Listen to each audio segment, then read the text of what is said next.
السلام علیکم ورحمۃ اللہ وبرکاتہ نحمدہ ونصلی علی رسولہ الکریم۔ ناظرین کرام، شیخ محمد رحمانی کی جو ویڈیو آئی محمد عاقل کے خلاف، نور ٹی وی جدہ والے محمد عاقل کے خلاف آئی، اس پر ہم نے ویڈیو بھی بنائی، لیکن عاقل صاحب کا درد دل سامنے آیا اور افسوس بھی ہوا بیچارے نے۔ اب کیا کہیں، بیچارے نے جو ہے نا وہ اب ان کا ابھی اختلاف چل گیا ہے، تو ظاہر ہے شیخ رحمانی نے، وہ بیچارہ اتنا بڑا چینل چلا رہا ہے، مسائل بتا رہا ہے لوگوں کو، بہت وہ ان کے نظر میں نا وہ تو سیدھے راہ پر لا رہا ہے، کوشش کر رہا ہے، اور اوپر سے ان کے ہی ان پر فتوے لگائیں اور ان کی بات نہ سننے کو کہا جائے، ان کے چینل سے کچی باتیں، اس طرح کی باتیں جن سے غلط فہمیاں بڑھتی ہوں، اخوانیت کو تقویت ملتی ہو، بدعتیوں کو تقویت ملتی ہو، اس طرح کہا جائے تو بڑی تکلیف ہوئی بیچارے کو، اور ان کا درد دل سامنے آ گیا۔ انہوں نے جو ویڈیو اپلوڈ کی، کوئی 14-15 منٹ کی ویڈیو ہے، غالباً ویڈیو لمبی ہے، لیکن ان سے جو چیزیں سامنے آئیں ان سے ان کا درد دل ظاہر ہوا۔ اگرچہ اس ویڈیو کے اندر عاقل نے علماء دیوبند کو ہٹ کرنے کی کوشش کی بیچارے نے، مطلب وہ تو کرتے رہتے ہیں، اس میں کوئی یہ تو بات نہیں ہے، ان کا بیچاروں کا طریقہ کار یہ ہے، اور تو کوئی ان کو کام ہے نہیں نا، لیکن ان کا درد دل جو سامنے آیا وہ ہم آپ کی خدمت میں رکھتے ہیں۔ ان سے بندہ سوال کر رہا ہے کہ عاقل صاحب، آپ کے خلاف رحمانی سنابلی مدنی کی ویڈیو آ گئی ہے، وہ اس طرح کہہ رہے ہیں کہ یہ عالم نہیں ہے اور اس طرح کی باتیں کرتے ہیں، ان کو ان سے جو ہے نا وہ استفادہ کرنا یہ چیز درست نہیں ہے۔ بہرحال تو یہ جب انہوں نے سوال کیا اور اس نے کہا تو مجھے تو یہ بات شیخ رحمانی کی صحیح لگتی ہے، آپ اس کے متعلق کیا، آپ کا نظریہ کیا ہے؟ السلام علیکم ورحمۃ اللہ، سب خیریت ہے؟ عقیل بھائی کہنا یہ ہے کہ یہ ویڈیو ہے محمد رحمانی سنابلی مدنی حفظہ اللہ کا آپ کے تعلق سے، ماتر 2-2.5 منٹ کا ہے، تو اس کو غور سے سنیے گا اور بتائیے گا کہ شیخ نے جو بات کہی ہے واقعی مجھے تو صحیح لگ رہی ہے، لیکن آپ اس کو کس نظر سے دیکھتے ہیں؟ نہیں جناب، عاقل صاحب کہہ رہے ہیں کہ نہیں بھائی نہیں، آپ کو جو اگر صحیح لگتی تو میری رائے کیوں جانتے؟ آپ میری رائے کیوں جانتے اگر آپ کو صحیح لگتی؟ آپ کو بھی یہ بات کھٹک رہی ہے، تبھی تو آپ نے پوچھا۔ اگر واقعی کھٹک رہی ہے تو پھر آپ حق بجانب ہیں کہ رحمانی صاحب نے انہیں زیادتی کی ہے۔ رحمانی صاحب نے زیادتی کی ہے عاقل صاحب کے ساتھ، یہ عاقل صاحب کہہ رہے ہیں، اور یہ صاحب یہ کہہ رہے ہیں کہ مجھے تو ٹھیک لگتا ہے۔ بھائی میرے، اگر آپ کو ٹھیک لگتا تو پھر مجھ سے آپ میری رائے نہ جاننا چاہتے۔ آپ کو کہیں نہ کہیں کچھ بات ضرور کھٹک رہی ہے، اور یہی وجہ ہے۔ اور اگر آپ کو واقعی کھٹک رہی ہے کہ کہیں نہ کہیں مولانا رحمانی نے زیادتی کی ہے، تو آپ بالکل حق بجانب ہیں۔ جی ہاں بھائی کیا زیادتی ہوئی؟ بہت بڑی زیادتی ہوئی ہے، بڑی زیادتی ہوئی ہے۔ آپ سنیے اور توجہ سے سنیے اور سوچئے کہ واقعتاً بڑی زیادتی ہوئی ہے، بہت بڑی زیادتی ہوئی۔ کس کے ساتھ؟ عاقل صاحب کے ساتھ۔ بھئی عاقل صاحب نے اتنی بڑی قربانی دی اور نتیجہ وہی نکلا جس کا ڈر تھا وہی نتیجہ نکلا۔ زیادتی کیا ہوئی؟ سنیں، خود عاقل سے سنیں۔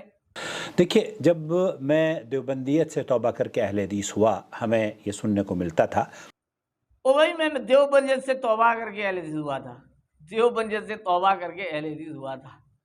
اب بیچارہ کیا کہنا چاہتا ہے کہ بھی میں تو دیوبندیت کو چھوڑ کر اہل حدیث ہوا، اور یہاں انہوں نے مجھے گمراہ قرار دے دیا، یا انہوں نے میری مخالفت شروع کر دی، یا انہوں نے مجھے غلط کہنا شروع کر دیا۔ تو یہ تو ہونا ہی تھا عاقل صاحب۔ آپ نے جب اہل حق کا ساتھ چھوڑ دیا، اہل سنت والجماعت، حق والی جماعت سے نکل کر آپ گئے نا، تو پھر آپ کو کون جو نا راہ راست پر کہے گا؟ بالآخر آپ گمراہ ہوئے تو آپ کو گمراہی کہا جائے گا نا۔ آپ گمراہ ہوئے اور علماء حق کا ساتھ چھوڑا اور خود محقق بننے کی کوشش کی، تو وہی ہوا نا، آپ کو انہوں نے خود گمراہ کہہ دیا۔ اب یہ بیچارہ وہ اپنا درد دل بیان کر رہا ہے کہ میں دیوبندی کو چھوڑ کر اہل الحدیث ہوا، میں اہل الحدیث ہوا، اور صرف اتنا ہی نہیں، میں اہل الحدیث تو ہوا کیونکہ وہ جماعت اپنی کو چھوڑا، یہاں آیا، نتیجہ وہی نکلا، پھر انہوں نے مجھے جو نا غلط کہنا شروع کر دیا، یہ کچی باتیں ہیں، یہ ہیں وہ ہیں، ساری کہہ دی۔ لیکن یہ بھی کہہ دیا کہ بھئی میں نے تو بہت سارے لوگوں کو قرآن و سنت کی طرف بلایا، بہت سارے لوگ میری وجہ سے جو نا اس طرف آئے، غیر مقلد بنے، بیچارے گمراہ بنے نا، یہ کہہ رہا ہے کہ جناب عاقل صاحب سے اور اللہ کے فضل و کرم سے بہت سارے لوگ ہیں جنہوں نے اس ناچیز کی دعوت پر قرآن و سنت کو اپنایا، دیوبندیت سے، بریلویت سے، شرک سے، بدعتوں سے توبہ کری، اللہ کا فضل و کرم۔ تو عاقل صاحب آپ نے کتنوں کو کیا ہوگا؟ آپ نے زیادہ سے زیادہ گمراہ کر کے غیر مقلد کیا۔ وہ بیچارہ ڈاکٹر ذاکر نائک صاحب وہ کلمہ پڑھ رہا تھا، کلمہ پڑھوا رہا تھا، لوگوں کو مسلمان کر رہا تھا، پوری دنیا کو میسج دے رہا تھا کہ اسلام حق ہے۔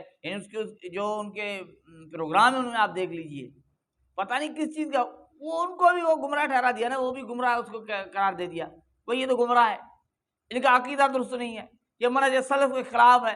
سیدھی سیدھی بات ہے، انہیں معاف نہیں کیا، آپ کیا چیز ہو، آپ کو کیسے معاف کریں گے؟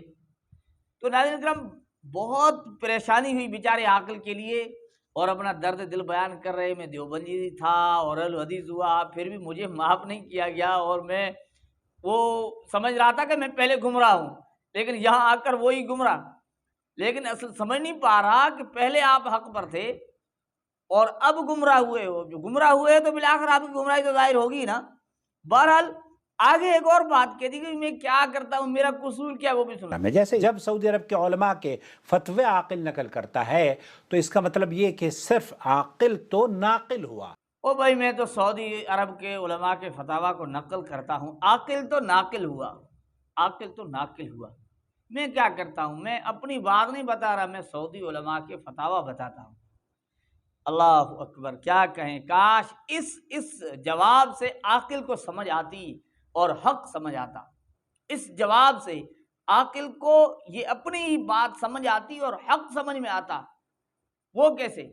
وہ اس طرح کہ یہ جب کہتے ہیں کہ میں نقل کرنے والا ہوں، اپنی بات نہیں، کتنی کتب پر یہ خود عاقل اعتراض کرتا ہے، اور یہ غیر مقلدین اعتراضات کرتے ہیں، کتابیں اٹھا کر دکھاتے ہیں، بھئی شیخ زکریا نے یہ لکھا ہے۔ وہاں یہ نہیں دیکھتے کہ زکریا صاحب نے خود لکھا ہے یا کوئی بات نقل کی ہے، وہاں ان کو یہ نظر نہیں آتا۔ وہاں کن کتب کے نام لکھے ہوئے ہیں، کن کتب کے نام لکھے ہوئے ہیں۔ یہاں آپ تو کہتے تھے کہ میں ناقل ہوں، میں نے نقل بات کی ہے، وہ بھی ناقل ہے نا، انہوں نے بھی باتیں نقل کی ہے۔ آپ اپنے دفاع کے لیے اس اصول کو اختیار کرتے ہو، علماء حق، علماء اہل سنت پر اعتراضات کرتے ہو، اور ان کی اس چیز کو نہیں دیکھتے انہوں نے نقل کیا ہے۔ اور پھر عاقل صاحب نے ایک اور بات کہی کہ بھائی جن کے میں فتاویٰ نقل کرتا ہوں، آپ تو ان کو کچھ نہیں کہہ سکتے، آپ انہیں نہیں کہتے ہو، ان سے رابطہ نہیں کرتے ہو، انہیں نہیں بتاتے ہو، مجھے کیوں کہتے ہو؟ کیوں؟ کیونکہ شیخ عبدالعزیز آل شیخ یا شیخ صالح الفوزان یا دوسرے علماء، ان تک تو رسائی شاید ان بیچاروں کی نہیں ہو پائے گی، یا یہ کہہ نہیں پائیں گے ان کو۔ صرف کہنے کے لیے سوشل میڈیا پر اس ناچیز ہی کو نصیحت کی ہے۔ تو بہرحال یہ جو قابل ملاحظہ چیز ہے وہ ان فتووں میں ان کی مفتیوں کی طرف سے ہے، نہ کہ میری طرف سے ہے۔ عاقل صاحب یہی بات ہے، آپ ان کتب پر اعتراضات نہیں کرتے جن کے حوالے علماء نے دیے ہوئے ہیں، جن کے حوالہ جات علماء نے دیے ہیں، ان پر آپ اعتراضات نہیں کرتے، کیونکہ ان میں کبھی تو ابن تیمیہ بھی آ جاتا ہے نا، ان میں بہت ساری چیزیں ایسی آ جاتی ہیں جو آپ انہیں رد نہیں کرنا چاہتے، آپ کے لیے مسئلہ بن جاتا ہے۔ آپ نے اعتراض کرنا صرف احناف پر، علماء دیوبند پر، علماء دیوبند پر اعتراض کرنا ہے۔ اس سے پہلے جو نا علماء گزر چکے ہیں، ان کی کتب میں ایسے حوالہ جات مل جاتے ہیں، ان پر کیسے اعتراض کرو گے؟ یہی بات ہے، جو آپ خود طریقہ اختیار کریں نا، وہی آپ کی گردن میں وہی چیز فٹ ہو رہی ہے، وہی بات آپ کے سامنے آ رہی ہے، اور اللہ تعالیٰ آپ کو کر کے دکھا رہے ہیں کہ علماء حق کی مخالفت کرنے کا نتیجہ یہ ہے کہ وہی لوگ جن کو آپ حق سمجھتے ہیں وہ آپ کو جو ہے نا وہ گمراہ کہہ رہے ہیں، درست نہیں کہہ رہے، آپ کی باتوں کو غلط ثابت کر رہے ہیں، یہی آپ کا نتیجہ ہے۔ اور کہتے ہیں میرا یہ طریقہ نہیں ہے کہ فلاں کو نہ سنو، فلاں کو نہ سنو، میرا نمبر دیا ہوا ہے، آپ مجھ سے رابطہ کر لیجئے۔ پھر جو ہے مفتی طارق مسعود کی بھی گفتگو کر دی۔ بہرحال ناظرین کرام، بتانے کا مقصد یہ ہے کہ عاقل بیچارہ اپنا درد دل بیان کر رہا ہے، اور اب کیا اس کی دل سے گزر رہی ہوگی کہ بھئی جماعت، حق والی جماعت کو چھوڑ کر علماء حق کی مخالفت دن رات کر کے، اور ایسا فرقہ جو قلیل بھی ہے اور ان کا وجود انگریز کے دور کے بعد بھی ہے، اور خود محقق بن کر ایسے مسائل اخذ کر رہا ہے جس کی وجہ سے خود پریشان بھی ہے، اور ہر آئے دن ان کے لیے ذلت رسوائی اور گمراہی کے فتاوی جات بھی ہیں۔ اللہ جل جلالہ ہمیں ان کی حقیقت کو سمجھنے کی توفیق عطا فرمائے، اور عاقل صاحب کو اللہ جل جلالہ ہدایت دے اور ان کی حقیقت کو سمجھ سکے۔ السلام علیکم ورحمۃ اللہ وبرکاتہ۔ یہ ہے حقیقت۔